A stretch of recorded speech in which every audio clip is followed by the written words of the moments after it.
Hello all, this is Doug. Thanks for joining me today. I picked this spot to do the intro for a couple of reasons. One, well, I love the outdoors. That doesn't count as one of the reasons. One of the reasons is because I wanted to show you this pretty yellow rose that's starting to bloom. I got a whole bunch of roses along here. I'm going to talk about that a little later. But the other reason I wanted to pick this spot is because nice outdoors, hopefully you won't notice what I did when I tried to give myself a self haircut. I know a lot of us have been trouble dealing with our hairs during this crisis time, and I've got a nice bald spot thanks to my inability to cut my own hair. So I hope you don't see that. Today, we're heading into a place called the Three Sisters Wilderness, and the Three Sisters Wilderness is right in the heart of the Cascade Mountain Range. That Cascade Mountain Range we've talked about goes all the way from Northern California, Oregon, Washington, into British Columbia. We're right in the heart of Oregon. And there are three volcanoes of this Cascade Mountain Range that are right next to each other. Bam, bam, bam, all in a row. And I always like to joke with people, see if you can guess what the name of those are. The volcanoes. Yeah, Three Sisters Wilderness. These are the Three Sisters. So we're going to go climb one of the really beautiful mountains up here. We're going to go climb South Sister. Hope you enjoy it. Well, here we go. We're on our way to South Sister. You can see it right. Does it look intimidating to you? It's kind of a steep looking guy. And it's part of, like we talked about, the Three Sisters. You can kind of maybe see, you can see Middle Sister just to its right in the distance. And then further to the north is North Sister. Let's head on our way. I wanted to show you where it is. Yeah, if you look there, the arrow's pointing in the general area. That arrow is pointing right in the middle of nowhere. You look there, there's a big blob there of nothing. No roads are going through there. Well, there was a road, but nothing big on the map. And the reason for that is there's a big mountain range that's going north to south. We've talked about it before. That is the Cascade Mountain Range. And if you look at the Cascade Mountain Range on this very simple little map, you can go and see all those peaks of the Cascade Mountain Range that run from California, northern part of California, through Oregon, through Washington, into southern part of British Columbia. And you know many of those peaks. You know Mount Rainier in Washington and Mount St. Helens, Mount Hood and Crater Lake in Oregon. You know of Lassen and Mount Shasta. There you can see right in the heart of it, right in the middle, are the Three Sisters. And like you've already guessed, they're all volcanoes. There's a whole bunch of volcanoes in between, too. This is all volcanic activity. But if you're not a big, giant, recent volcano, you don't get put on the map because you've deteriorated over thousands and thousands of years. You might just look like a little bump. But there's tons of volcanic activity through here. So let's head to Three Sisters. We're going to stay the night at this place, Lava Lake. Well, you can guess why it's called Lava Lake. It's because of all the lava in the area. Again, this whole area is volcanic. So there was volcanoes here over the years. Nice evening, huh? And here's our morning. The fog on top of that mist on top of the lake.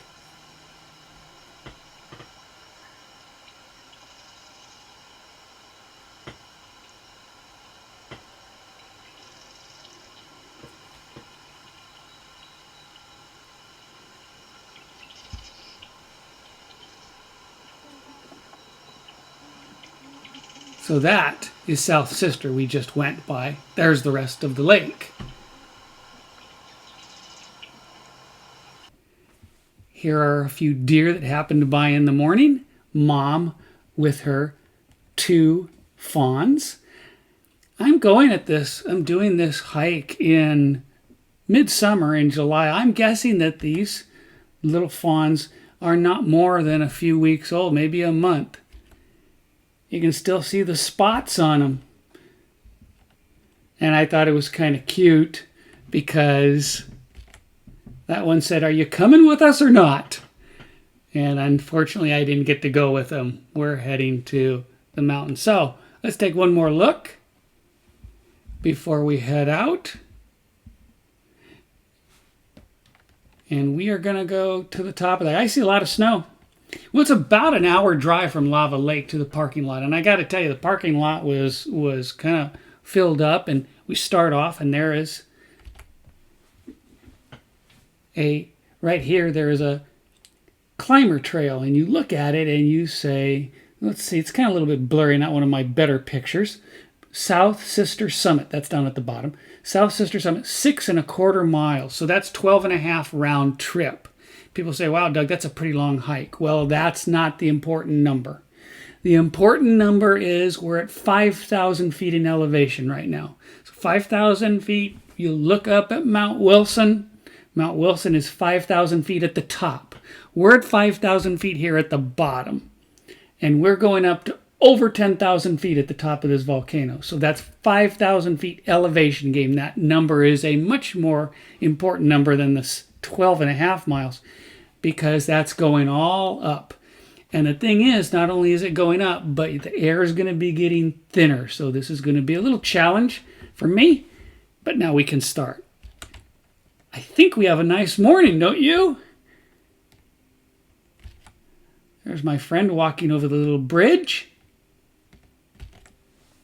And up we go. You know, it's kind of funny because when you start off, people look and they say, volcano, this doesn't look like a volcano, but it actually is very, very typical of a volcano because you look here and you see all the nice trees and the grass. Here comes the water down from all the snow and ice that's melting. And you look at it and you say, well, this actually is how it makes sense. Because what does a volcano erupt? What comes out of it? Lava. Yeah, that's an easy one, Doug. Well, what's in that lava? Well, it depends. As I always like to joke, what does the volcano burp up when it erupts? Burps up whatever it feels like burping up. And that lava goes down, and eventually over thousands of years, it decomposes, and it becomes soil. And that soil comes down, and it provides a very nutritious meal. I don't know if meal is the right word, for our plants down at the bottom. So you often see the plants thriving at the bottom of the volcano if they've got good stuff to grow in that's come down from the volcano. For us, we're heading up. And we head into the Three Sisters Wilderness, part of the Deschutes National Forest. Now, we've talked before a little bit about wilderness. There's different agencies that run different outdoor areas in our country. And for instance, we have national parks. National parks are to be preserved. They are run by the Department of the Interior. Something similar, this national forest. That's different. It's run by the Department of Agriculture, and it is to be used. Now, used does not mean abused, but what it means is that it's to be used. In other words, you can go and hike. That's using it. You can go if there's a boating area, swimming, all kinds of stuff you can do. But not just that. Used also means that you can harvest trees. So if you actually can get the permit to go in there from the government, you get apply for a permit. If you're lucky enough, you get the permit. You pay them money. You can go harvest trees. You can start a mining operation. You can run cattle. All if you get the permit and they designate that area as okay, it's to be used. Again, not abused, used. But this is a little bit different. This is a special designation from Congress, wilderness. And only special areas get that. And wilderness, in a short way of saying it, is meant to be kept wild. So when it's declared wilderness, the government cannot go and do improvements. They cannot go and use it. They can't go and not sell it. They can't go and lease it to the guy that wants to run cattle. They can't do any of that. They can't go build a visitor center or a campground. They can't. It has to be kept wild. They can't lease it to a snow cone factory or a zip line company. It has to be kept wild. Notice how it's starting to get steep. This is going to be a steep guy all the way up. And in fact, we're not too far above 5,000 where I see our first bit of snow here. Gives you an idea of what the terrain is like.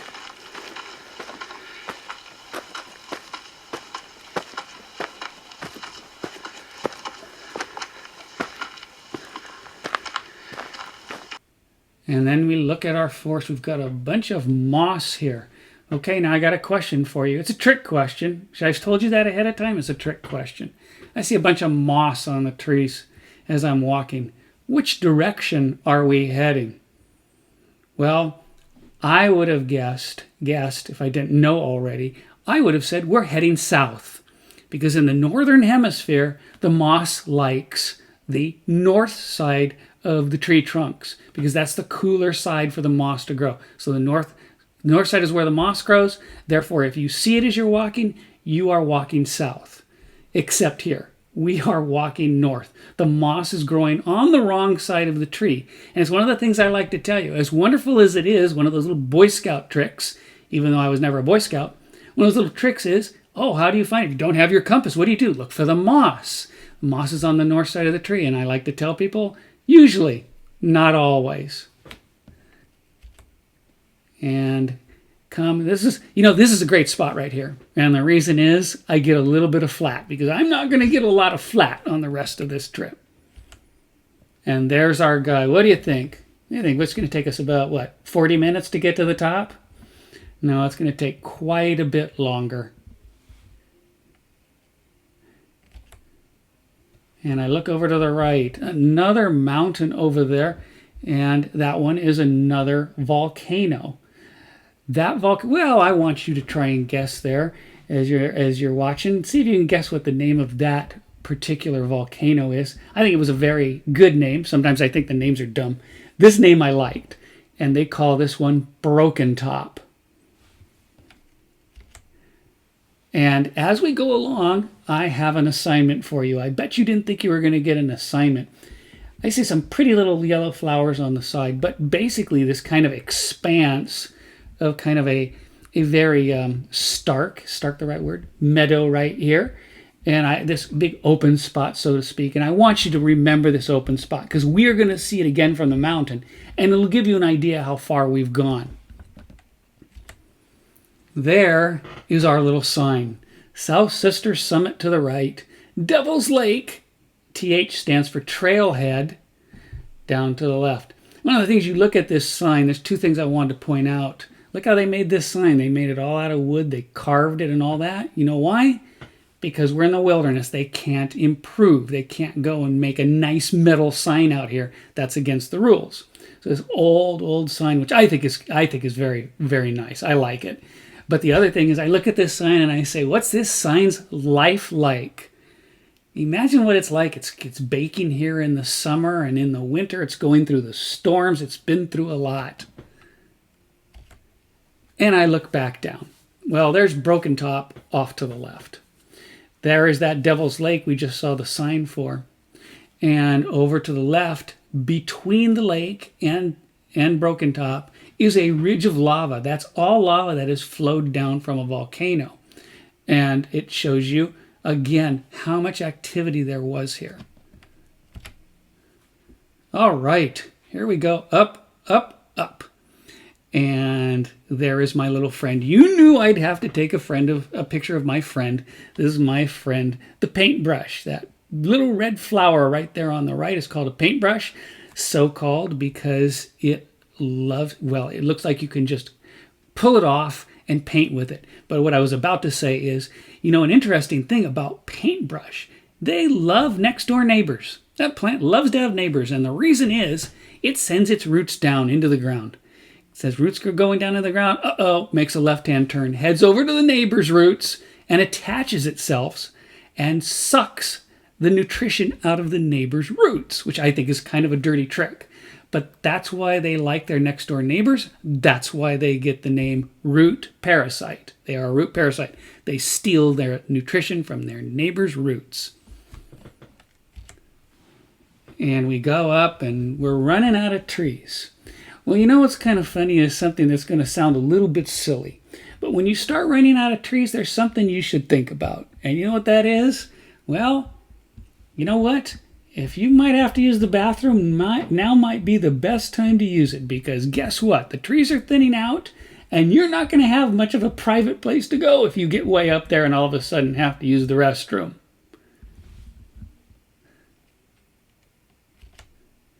And I come up here and you see, I go, well, you know me. I had to take a picture of little purple flowers hiding in the shade of the rock. But then I see something else up there. I see a big giant log stuck in a pyramid of boulders. Small boulders, but boulders. And you say, well, that sure is a interesting spot. And you say, well, who did that? You know, that's not built by somebody who came up here and said, I'm going to have my Snickers bar, and while I'm here, I'm going to build this giant little tower right here and put a big wood pole in it. And that is up here because as we get higher and higher up, what do you think the trail is going to look like if I were here instead of the middle of the summer, if I were here in early spring? This whole area might be covered with ice and snow. And because it's that way, some people can't find their route. So they do this as a marker, as a cairn. And so ideally, if there's 4 feet of snow, that person who's going up says, hey, look, there's a log sticking out of the snow. That's the way we go. So this is a marker. That took some people a while to build that. So that's one of the ways how you find your route. Ideally, you should be able to find your route yourself. And ideally, on this particular trip, you kind of think to yourself, well, I'm heading toward the top of the mountain, so you just keep going up until you hit it. But that doesn't always work out as easily as you think. Similarly, you might need this on the way down, because as you're going down, it's not quite as obvious where you were supposed to go if you weren't paying attention on the way up. And here's a good example why sometimes people need directions which way to go. Because if you look here, we've got a couple of choices. And this is not unusual. On the way up, when you start getting into this rocky debris, it's very, very common for the trail to split up into a bunch of pieces. It can spider web in all kinds of directions. And what you want to do, ideally, is you're trying to get to the higher point, but you're trying to do it the easiest way you can. You're trying to make it easier on yourself. Now, there is a trail to the left. You can kind of see it going through the snow. But if you look carefully, you see the trail also cuts right out of the picture frame real quickly. Goes towards that little green bush like it's heading for the snowbank, and then cuts to the right. So which way do you want me to take? I can see people up to the left, farther beyond up by the trees. So those people went left. But that, believe me, and as far as experience goes, doesn't mean much at all. Tons and tons of times you see people going the harder way. So I think I'm going to go right. Let's head right. And I started heading right. But you know what? I think maybe I should have gone left, because this snowbank continues all the way up to a wall. And that wall won't let me get around the snowbank to the right. And when I got to the snowbank, it wasn't snow. It was ice. And that's a problem. So let's look around while we're here. Some of our other peaks. And here's what I have to go up. And this is ice. So I've got to be extra careful as I go up this guy. I did not bring an ice axe. I am using regular hiking boots. You can hear how crunchy it is. That's because it's ice.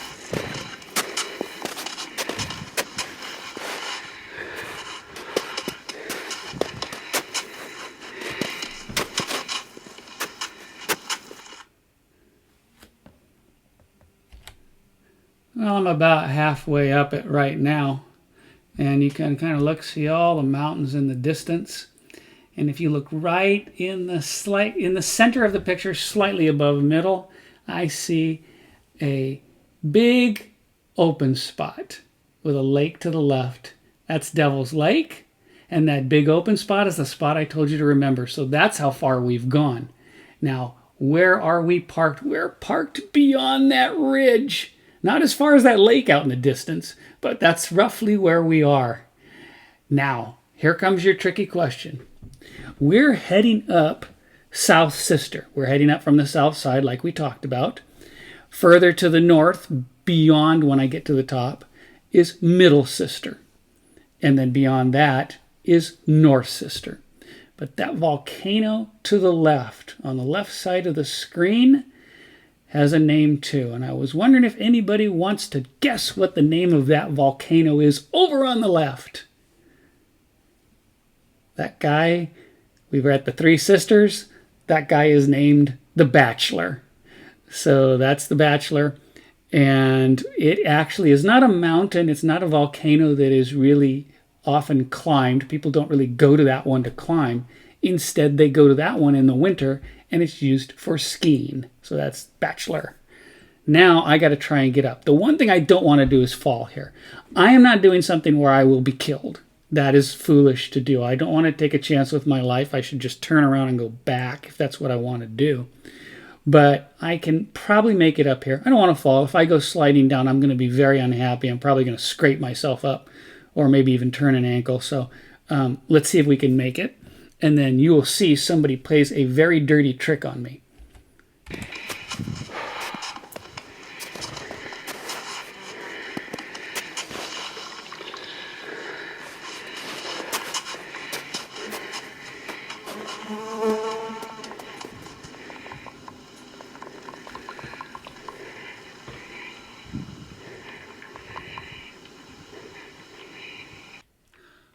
Was that a dirty trick? That hornet, maybe it was a giant fly, I don't know what it was, did everything he could to try and get me to lose my concentration and go sliding down that mountain. That's our first leg of our journey. Now we're going to head up and see if we can make it to the top of South Sister. Before I leave, I kind of keep looking and saying, Doug, that was kind of a silly mistake you made. Why did you go right when everybody else went left? Can anybody guess why I turned the direction I went and went up this slope? This picture I'm taking is actually below the slope. This is a picture I'm showing you before I climbed the slope. And I started to feel better when I was looking back at the pictures. I said, now I know why I went this way. And the reason I went this way is because there's the marker right there on the front left. There's one of those tiny logs with the little pyramids, and that's what I was following. Now, the people that built it don't know how the snow's going to react that year. If this is going to be the spot where all the snowbanks are or that place, sometimes it changes depending on the weather. So that's the reason I went. That made me feel a lot better. Well, that's the end of our first leg of our journey. We're going to keep heading up now. We're going to see if we can make it up to the top of South Sister. Looking forward to it.